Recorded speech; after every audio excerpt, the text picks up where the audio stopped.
I think that there's three main things that really stand in the way from the medical standpoint. The first is making sure that we have an effective test.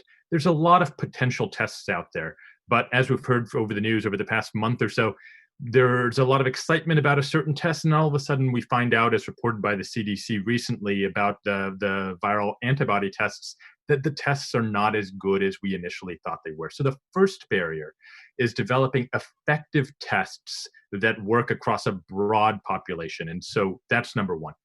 Number two is actually scaling those tests up. I spoke about that earlier, and both the commissioner and the representative talked about the issues with broadening out and getting enough tests out there.